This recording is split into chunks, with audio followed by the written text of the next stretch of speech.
Welcome, everyone. Thanks for joining us today. This is another installment of Prepper's Future Challenge series. I'm Adam. I work with Prepper. I wear a lot of hats at Prepper, and I work with a lot of our programs, and I design our learning programs. And I run them, and this is a bit of an extra treat. I don't often get to do to work on this sort of ongoing project and ongoing series. So it's fun for me to be here today. The topic of the day is transportation, navigating the path of transportation in Canada and exploring the challenges as you see on your screen there right now. Um, so we're going to get into it, but before we start, it is truth and reconciliation time. And you know what, as far as I'm concerned, it's always that time. So we're going to begin the day with a land acknowledgement, and I'm going to read it. So as a national organization, Prepr honors and acknowledges the traditional and ancestral territories of First Nations, Métis, and Inuit peoples across the country.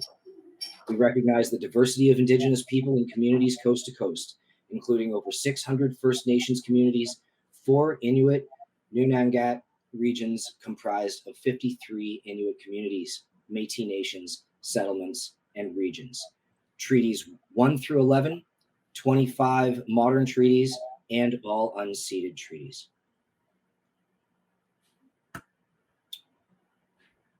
So, what is this all about today? All right. So the Industry Future Challenge series brought to you by Prepr. What we do is we're really exploring, how disruptive technologies can impact key industries and solve real world problems. Basically, as we know, the problems confronting us in our world today are ubiquitous and all around us. The goal is to fuel Canadian innovation and also identify talent, new ideas, and basically bring people together to innovate collaboratively and in a powerful fashion to enact positive change. So, a little bit of a breakdown as to the day. You've already registered. Congratulations on completing step 1. Step 2 is really, what these challenges are all about. And we're going to have a panel discussion with our guests, who I'm going to introduce in just a moment. And following that, we're gonna pose a question to you. And if you choose to remain with us at that time and participate in the challenge, there are some actual, very tangible rewards. You're going to have about 30 minutes to pull some kind of ideation together. We're seeing it as something like a 3-slide deck, maybe, if you can, and you'll have the opportunity to present it if you want to be considered for the prizes here today. And then we will recognize winners after the fact. Okay. All right. So let's meet who we're going to. Oh, sorry, not quite yet. So yeah, this is just a recap of what I said. We're going to revisit this slide later. It's really about addressing the question that is asked at the end of the panel, showing your solution, and we're actually going to get you to pull together a brief SWOT analysis. If you don't know what that is, I'll provide a link. It's a pretty rough and ready way to show sort of how your idea differs from what is already out there and in play in the industry. Okay. Things we're going to cover today. These are sort of key discussion points that we're going to break down into specific questions, really. We've sort of been inspired here at Prepr by the writing of Jane Jacobs. A number of us have been. She's well known for the death and life of great American cities. When she wrote this seminal work of hers, she was not an urban planner, but she had a lot of criticisms as to how urban planning was being done, specifically with regard to transportation in many ways. Her ideas were not warmly received by the community of urban planners at the time. Yet today we find ourselves surrounded by all the evidence we need to realize that she was right, and her thinking was ahead of her time. And that's the kind of thinking that we need now, or needed before now, to avoid the problems of now, but need now more than ever to avoid the exacerbation and acceleration of these problems in the future as our cities grow. So we're going to cover safe neighborhoods and the link between them and public transportation. We're going to talk about the over-reliance on cars, connection to housing prices, and related commuter needs. We're going to talk about sort of Toronto's pedagogy for smaller cities and what we can learn from Toronto's lessons as a fairly hallmark and standout example. We're going to talk about public mindsets and how we change those through related strategies. We're going to talk about how we can make this inclusive and come up with equitable solutions that serve people, and how we can better share knowledge, resources, and the need to effectively plan for the future from one city, one situation to the next, really, is what that's about. All right. So now we will meet our panelists. This is, first of all, we have Susan Sperling. She's a VP of Communications and Public Engagement for Crosslink Transit Solutions. She's the VP of Communications with degrees in history and industrial relations, also a history grad, Susan. She meandered her way into communications more than 2 decades ago. In 2011, she was hired by the TTC to lead communications for the Eglinton Crosstown project, and then moved over onto managing TTC's corporate communications team, where she was until 2019. And after a few years of activity in the renewable energy sector, she rejoined the transit world, and this time is Vice President of Communications and Public Engagement for Crosslink Transit Solutions, the consortium building the Crosstown. We're very lucky to have Susan with us today. You have a little emoji toolbox at the bottom of your window here in AirMeet, and if everyone wants to give Susan a warm emoji welcome, that would be really great. Who doesn't love an emoji welcome? Thank you. Right. That's what we're all about them here. We're all giant nerds. All right. So Nama Blonder, co-founder of Smart Density. She is the architect, urban designer, and co-founder of Smart Density. Her work spans planning and architecture. By marrying these two disciplines together, she brings a deeper and more realistic understanding of how municipal policies take physical shape. And I'm really, really keen to hear what she has to say about the topics at hand here. So again, please welcome Nama with your emoji of choice. And I can't wait to hear what she has to say. I've already kind of introduced myself. I'm very much focused on education now. I have a background in digital and strategic agencies, building a lot of digital products and in many cases innovative solutions. I've worked with public sector, private sector, and eventually really cool opportunities in education came my way. I was a college professor, and I taught at UWO here in London, Ontario, where I am. And today I'm a senior team lead at Prepr, designing programs and facilitating them, helping young people get that start in their careers that a lot of us wish we had. So I get to be that big brother for the next generation that I needed when I was in their shoes, and it makes me feel like Batman every day. So, Adam, all right. You're aging yourself. UWO? What's that? You're aging yourself. UWO? It's not UWO anymore. It's WU now. Okay, it is? Yeah, they changed it to Western University a couple of years ago. Very confusing for those of us who knew it as UWO. I'm afraid that's going to be one of those things like Skydome for me. You know, I still say Skydome. Like, it's just always going to be the Skydome. I'm afraid it's in there. It's just in there. Yeah. But yeah. Now I work just down the road from Western. I get to do a little bit of mentorship and so on with some of the young people there in their incubator. Anyway, the kids are smart too. The kids are scary smart, really inspiring. Okay, so let's get into our discussion topics. I will pose the question. I'll give each of you the opportunity to respond, and we'll switch who goes first every time, so it's not too much pressure and this is not the situation. Oh, that's what I was going to say, right? Try and minimize that. So first off, Jane Jacobs once spoke of the intricacies and organic nature of city neighborhoods. Given this present situation in Toronto, out of which I got priced, with housing prices and urban sprawl, what do you think? And it's okay if you're not all that familiar with Jane Jacobs, but what do you see as the current challenges with those things that she identified, and how have you seen them? How have you seen them emerge, and where do you see them going? I'll let one of you volunteer to go first on this first one. I think Nama should go first, alphabetical order. Sure.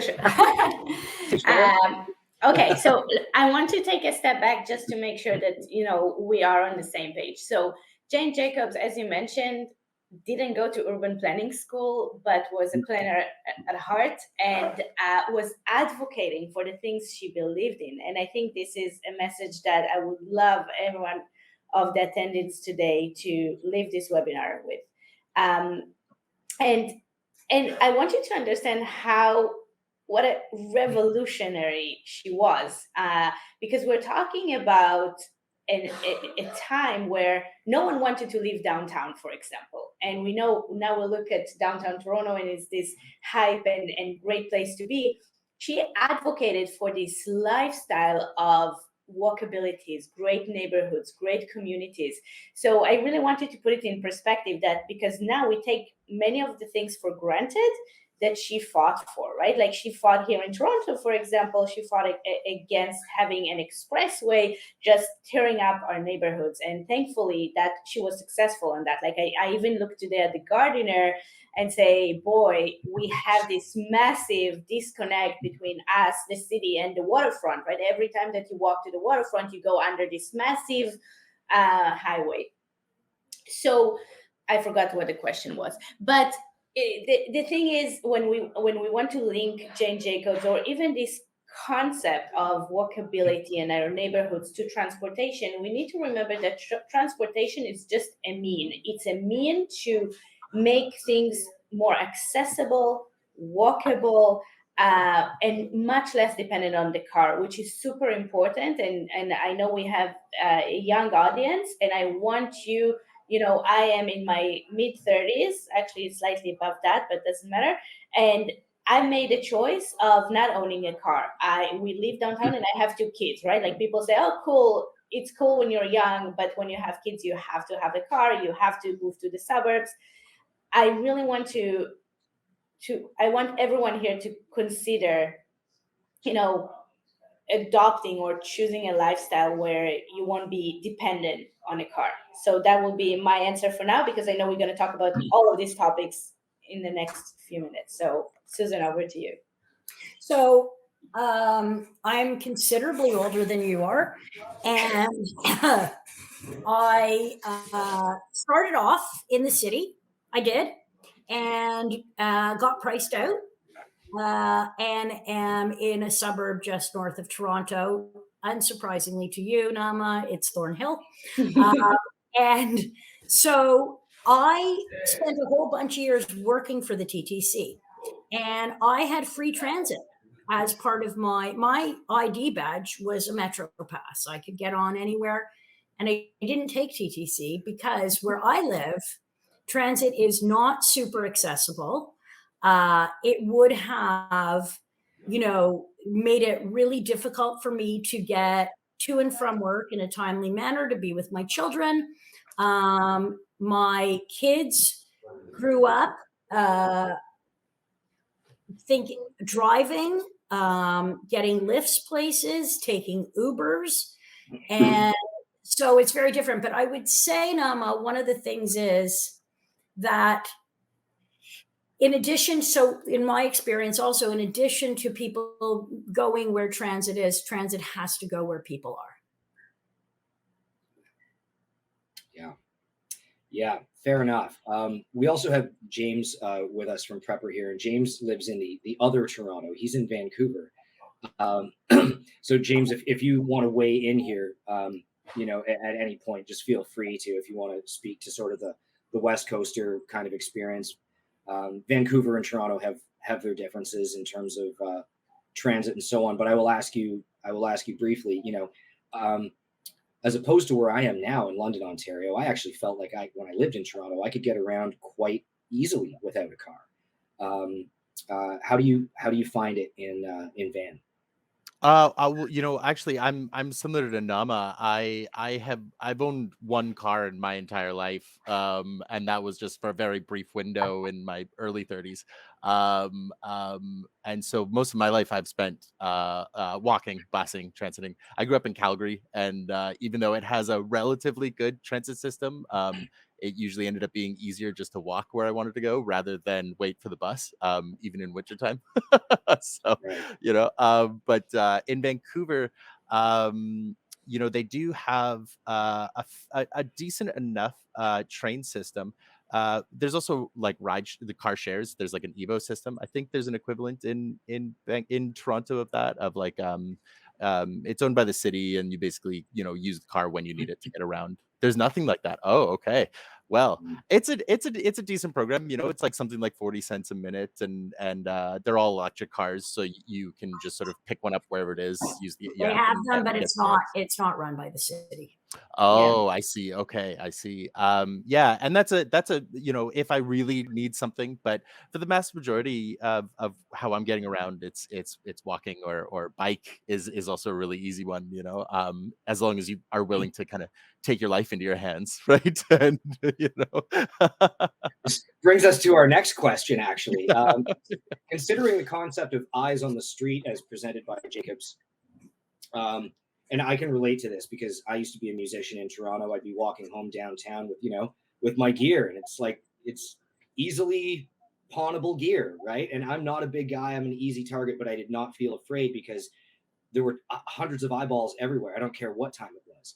I walk home from a gig in London, Ontario, and I'm worried and downtown London has gotten quite rough. I don't know if you're all aware, but and if I haven't seen another living soul for 2 blocks in the dark, I'm nervous, right? Then I feel vulnerable. But the question is how can Toronto's urban design and public transportation systems be better interlinked or optimized or enhanced to promote safer and more vibrant communities? As we know, there's been a lot of crime on the TTC over the last year or two. I guess we'll start with Susan. Oh, no, we can start with you. Sure. No, just because I wanted to actually link or connect between the two answers, the one that you just had and to this question and what Susan said before. Please. Because there are two things. And first of all, no doubt about the pricing and affordability. This is the base assumption we all experience. But I want to tell you, my best friend and we both were looking for a 3-bedroom home for our families, and she decided to live in Vaughan in Thornhill, and we both had found 3 bedrooms. Mine is 3-bedroom, 2 bath. It's a condo, so it's flat, right? One apartment. She bought in Thornhill, three levels. She has young kids, so it's kind of an issue. 4 bath, not sure why she needs that, but because she lived in Vaughan, she automatically had to buy a second car. I don't have any. And because it was a house and Thornhill is a very desirable neighborhood, she also paid 20% more than what I paid. So it needs to be very careful. And you mentioned, Susan, that transit needs to come where people are. The problem is when we live and build in single family houses and more of them, it doesn't make sense to, and I don't need to tell you this, I'm just saying this for the sake of the audience, think about efficiencies, right? We have to have the density near transit. Therefore, it makes more sense to build transit where density could come, or through land use planning, change what is allowed near transit. And that is crucial. So it's not necessarily that buying in the suburbs is more affordable. A, not the price. B, it's the lifestyle she's paying. We calculated how much money she spends on 2 cars, including gas, insurance, all of that. We pay half of it for our entire annual vacation. So just getting into transit, and you're mentioning London, again, it's the density, and that is something that Jane Jacobs was really keen on. We need the type of density that is community building type of density, and that is something that London probably, or downtown London probably, you don't have there. You don't have enough of that critical mass to create a sense of community. So, Susan, I'm sure you, and James, I'm sure you have lots. London's trying hard, and my partner's a newcomer to Canada, and she's impressed with all of the events that the city is holding to try to drive people downtown. But there's a lot of people that just don't want to go there. And honestly, COVID created a lot of backsliding there. They lost a lot of ground, unfortunately. Susan. Well, now that I feel that my life choices have been publicly judged and that's why I'm mentioning my friend. I was mentioning my friend. No, it's fine. It's True fine. story. But I'm not sure what I'm supposed to do with that. But we'll put it aside. And what I was going to say, Adam, is when you were talking about, feeling vulnerable, I would suggest try not being a white man and see how you feel walking the streets at night. So we were talking about how can transit help create safe neighborhoods. And I think that there's a few ways from my perspective. One of them is, providing more options for end-to-end service. So with Wheel-Trans, which is accessible transit, that direction was multimodal, right? It was first mile, last mile, or first kilometer, last kilometer, but to try to find different ways to get people where they needed to go without just relying on one thing end to end. So there's that. There's accessibility. There is service planning.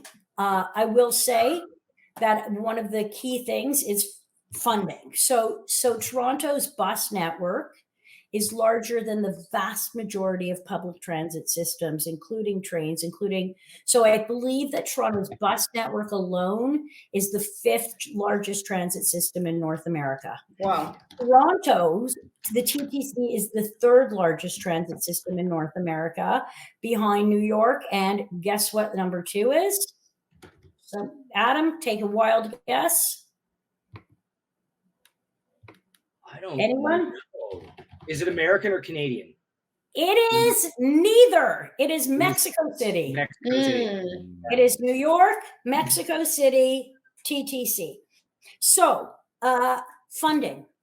What you're going to hear me say is a lot of this will always come down to political will. And you cannot divorce politics from any sort of transit planning or transit service, even because of the way it's funded. So Toronto's funding comes almost entirely from the fare box. It is the least subsidized, or it was before COVID. I'm not sure if it's correct anymore. It is the least subsidized, publicly subsidized transit system in North America, relying the most heavily on revenue. And so so funding is a key thing, political decisions based around funding, end-to-end transit, accessibility. But there are things that have been done, and that is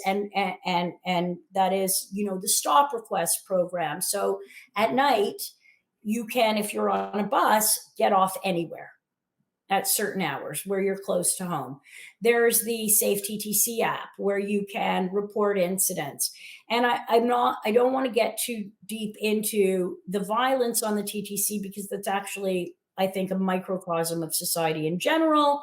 And as I led the development of the Safe TTC app, and I, was the spokesperson for talking about sexual harassment on the TTC and acknowledging what a significant problem it was. And what we said, and what I believe is, it's a public space where large numbers of people gather. And unfortunately, in our society, this is a reality of what happens. So, but the final thing that I want to say about safety is creating communities that can really exist as a community, because the same underserved communities that don't have enough transit, that don't have the more rapid transit, and that is one of the issues that the project that I'm working on, the Crosstown, goes into underserved communities. They're also underserved by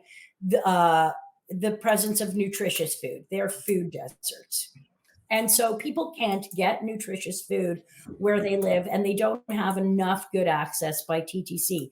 But there can be programs where, for example, TTC and like the city can team up to do things like pop-up markets or regular farmers markets using existing public lands or using empty buses, which has been done in the past and could be done again. So if you combine all of that together, I think you can look at what makes a safer community. Awesome. Awesome. Yeah, thank you. We've actually already we've really covered some of the other questions in that section. I'm going to go to the next one. We'll spend just a few minutes here because time is always against us. But I wanted to talk about what smaller cities surrounding Toronto can learn from Toronto. And I had a very, very kind of culture shock almost experience moving from downtown Toronto to London. And I moved to downtown London, and I quickly realized there's a lot of people here. Kind of reminded me of my hometown of Peterborough, where the downtown was having all these interconnected problems. And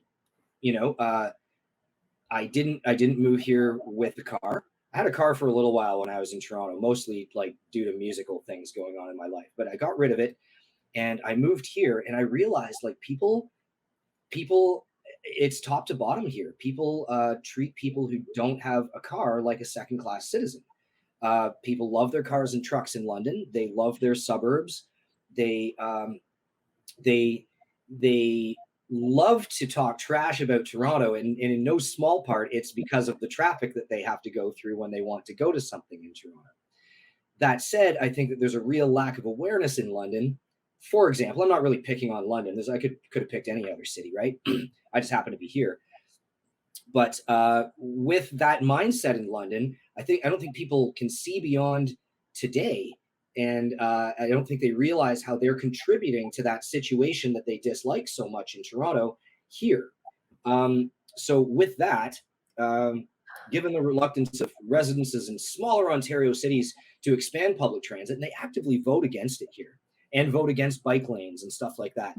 What can city planners learn from Toronto's current transportation crisis, and how can city planners create a more compelling future vision, making residents more receptive to the idea of comprehensive and well-integrated public transit solutions? So one of the things that I can speak to about that, and I'll leave the planning piece of it completely to Nama, and I'll just sort of talk a little bit about the politics of it. People don't trust that government in Canada can deliver large infrastructure projects. And I worked in the renewable energy sector. It is similar. It is not just transit. People don't trust it. And there's some good reason for it. I would say, I would say that there is a perceived lack of transparency around it, that things could be done differently. In our call yesterday, Adam, we talked about the fact that, I am an advocate for, the HOT theory of communications: honest, open, transparent. I want to remind people I work for Crosslinks. I do not work for Metrolinx. Crosslinks is the consortium that is building the Crosstown. Metrolinx is the government entity that is giving an announcement later today. They will be talking exclusively about my project. They may say terrible things about the company I work for, but one of the things you probably will not hear is an opening date, even though that's what everybody wants to hear.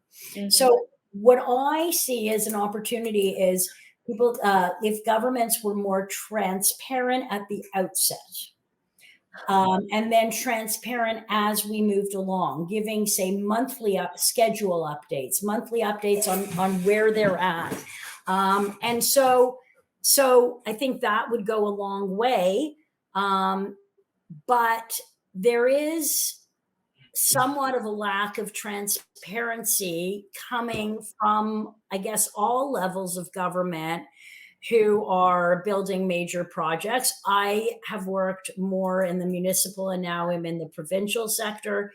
And I think that it points to a larger process. So I think if government came out and said, this is going to be like hugely disruptive for years and years and years, like hugely disruptive, but in the end, it's going to be worth it. And but it's not as simple as that, because the lobby groups, the anti-transit, war on the car lobby groups have a lot of funding from corporations and the private sector who have an interest in maintaining the status quo.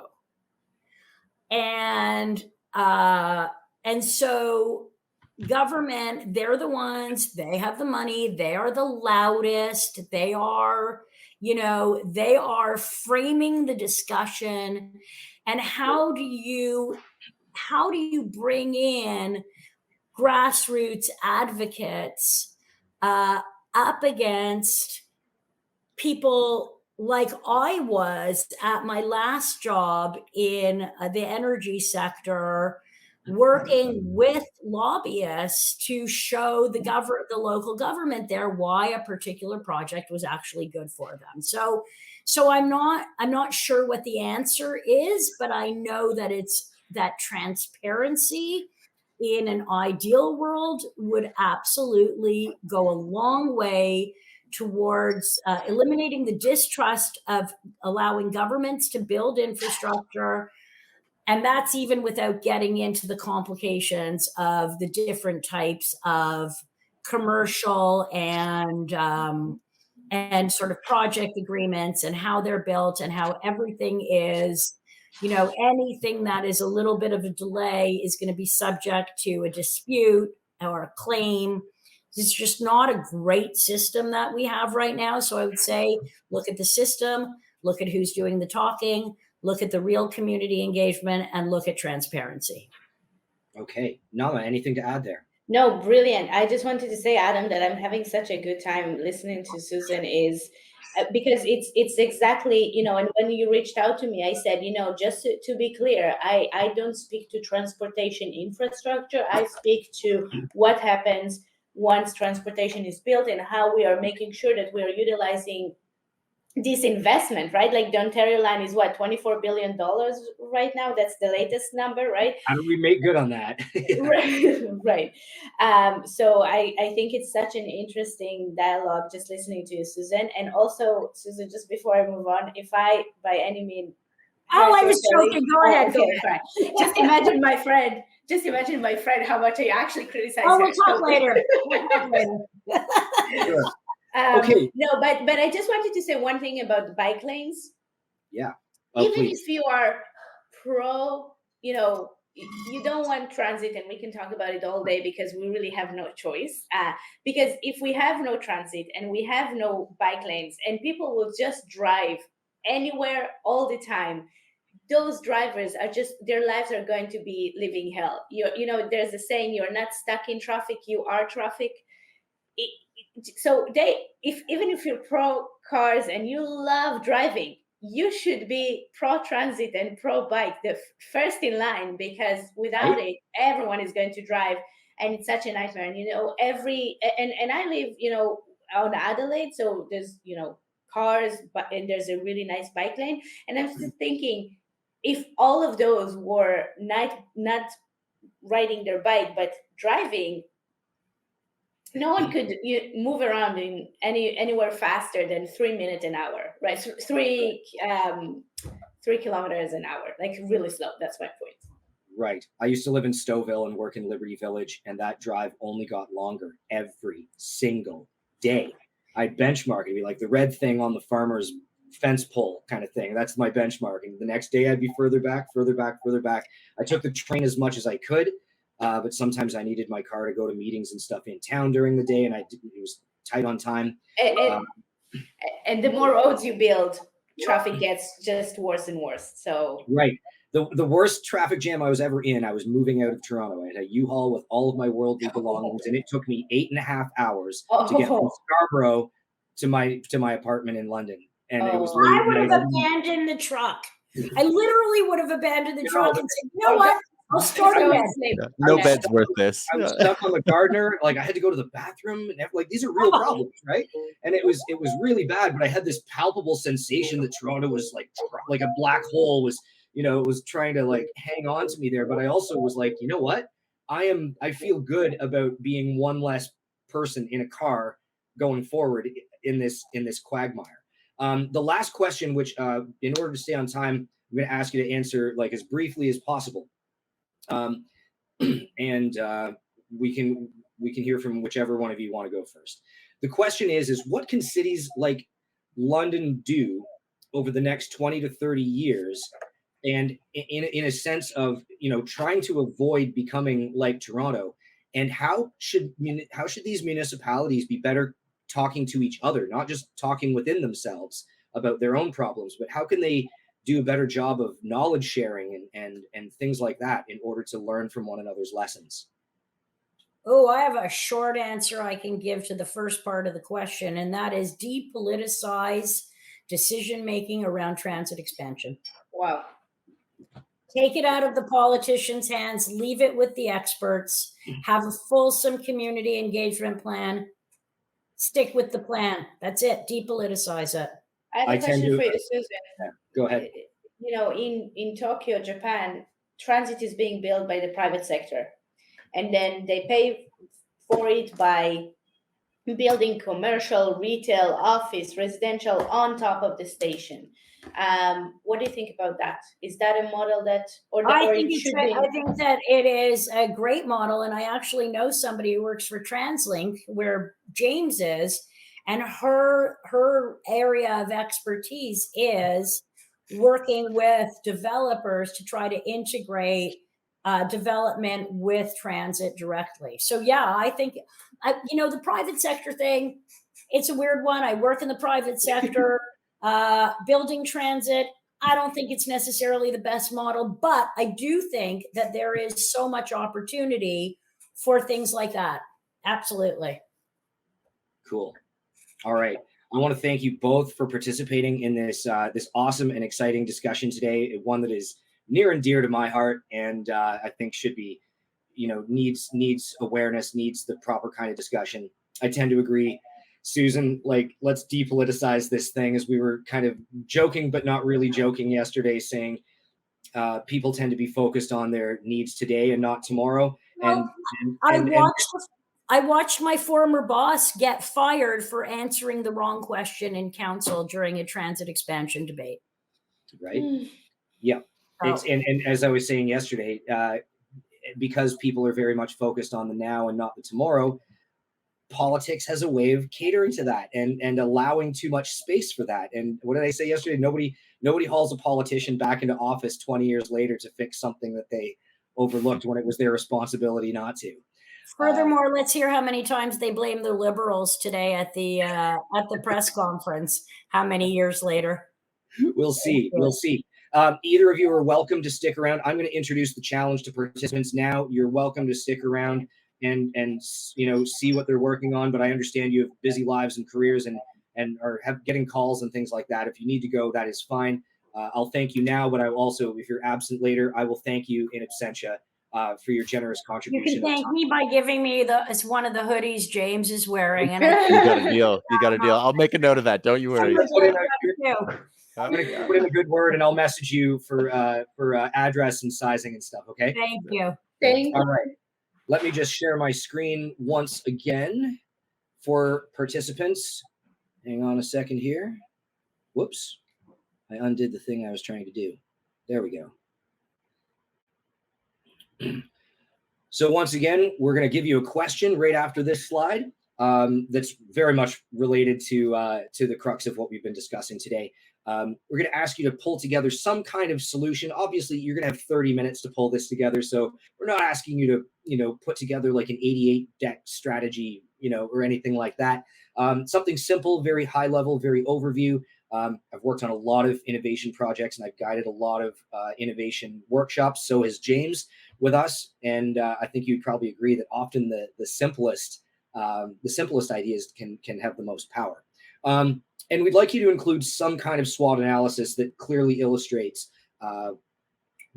how your solution is truly innovative. In other words, is either an evolution of something that exists now, an enhancement upon that, or something entirely new.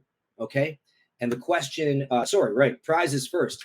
First prize for submissions, if you're going to hang around and participate, $500 Visa gift card. It's not a, it's. I wish I could participate in this. I'm not allowed. You're not allowed to either, James. I know. I can see your face.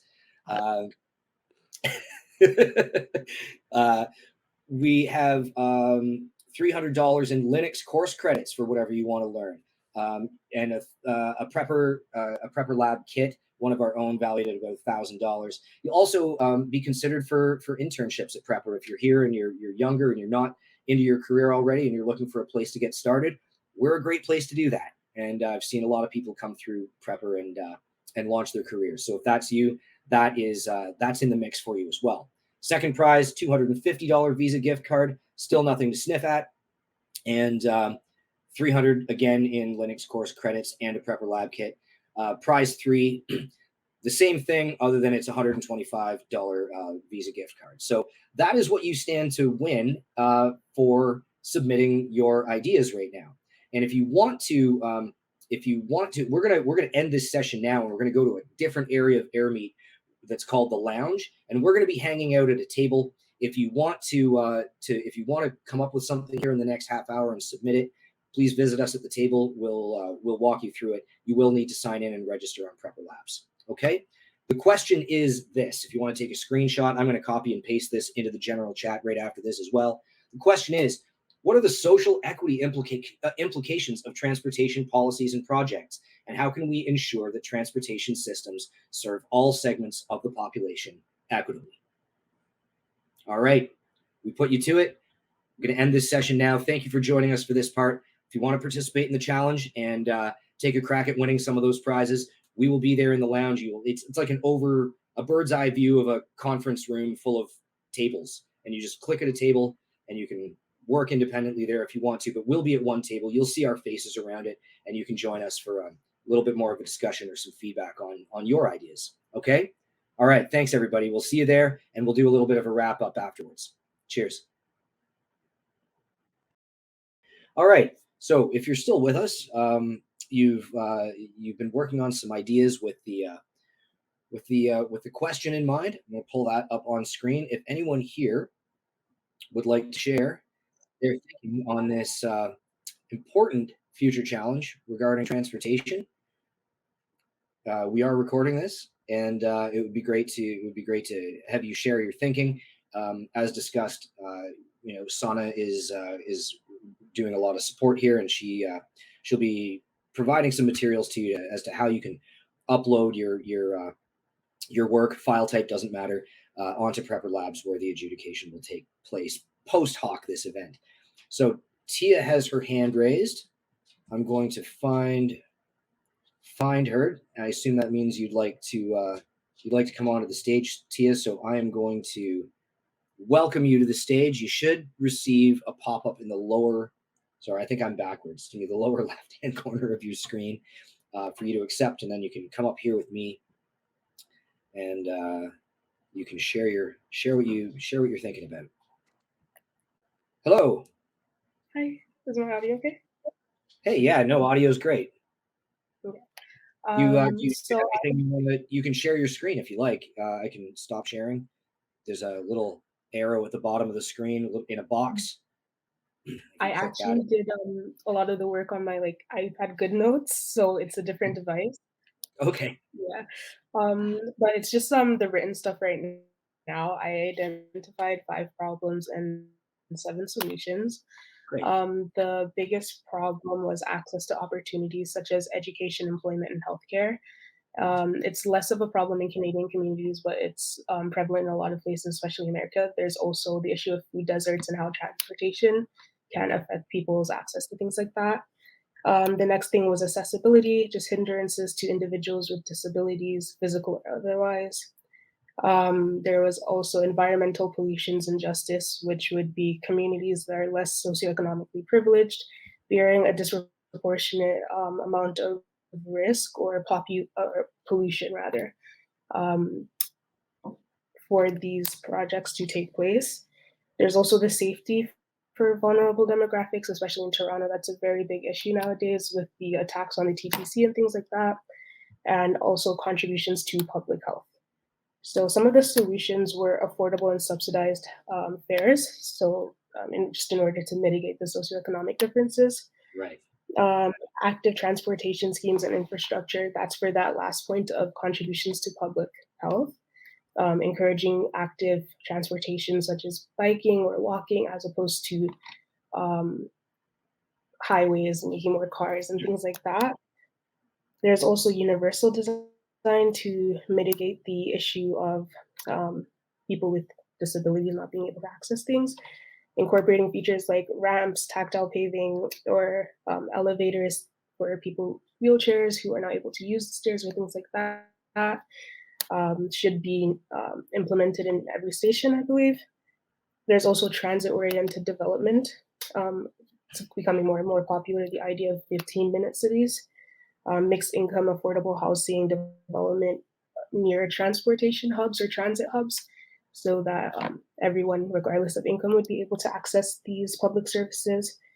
And then also, in order to implement these solutions, data-based equity assessments. So reaching out and analyzing whether that be by surveys, interviews, things of that nature, or just general consensus, seeing what communities are affected by these issues in order to mitigate the issue of environmental justice, education and community outreach, promoting public awareness regarding transportation, specifically accessible and active options, and then finally legal protections, which is enforcing and strengthening harassment laws for vulnerable populations that face increased harm in society.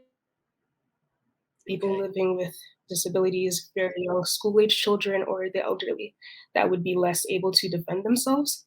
And also ensuring that these solutions are not just something that are able to be subject to change, but they are codified. All right. Yeah, Hey, so that's all I have to say. that's really great. Yeah, I especially like the sort of data-driven equity angle there as well, and in terms of subsidies and things like that, and who needs them most. I think that's some really great thinking. Is anybody else still present that would like to discuss their response to this challenge? And thank you, Tia. Thanks very much for sharing. Really appreciate it. No problem. Thanks for your reply. I know a lot of people apologized and had to go and said that they're gonna submit their work later on Prepr Labs. So just to reiterate, in order to be eligible for, hang on, why is it not right? There we go.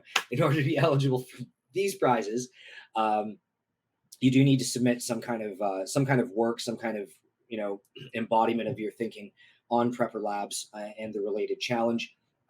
Sana is in the process of being in touch with the people who want to submit, so she's going to send out a bit of a guide as to sort of how to get registered and how to submit your work on Prepr Labs, which is our platform, and that's where the adjudication will take place. And we will follow up with everybody in short order. So, whoops, there's another message. Let me see. No, that's good. I think that's it, and I think that we can wrap there. So I want to thank everybody who came today and took their time to learn and discuss and share ideas, and especially participants who want to tackle this challenge and want to provide some insight into some really meaningful solutions that can help our cities and their residents tackle this very critical and very crucial and pressing problem. That's a good question. Is there a specific date or time frame? I believe there is one on the challenge. Let's say sort of like by Monday. I was going to say end of the week. We'll give you the weekend. Not that I want you to do anything on your weekend, but we'll close the challenge Monday. And Sana, if you're there, maybe make that apparent in your communications, and then we will adjudicate here with our seasoned team at Prepr, and we will see who's going to end up with these prizes. Yeah, once again, thank you everyone, to the participants who joined, our speakers who are no longer present because they had meetings and things to go to, but for the sake of the recording, I do want to recognize Nama and Susan, who joined us today and provided a wealth of industry expertise and demonstrated a real passion for the topic at hand. So thanks for everyone involved for making this installment of Prepr's Industry Future Challenge on transportation a fun, successful event. This was a cool thing to be able to do today, and I'm glad I got to do it. This is my first time running an IFC at Prepr, even though I've worked here a number of years. All right, thanks everybody. Hope you have a great day, and we look forward to seeing what you create.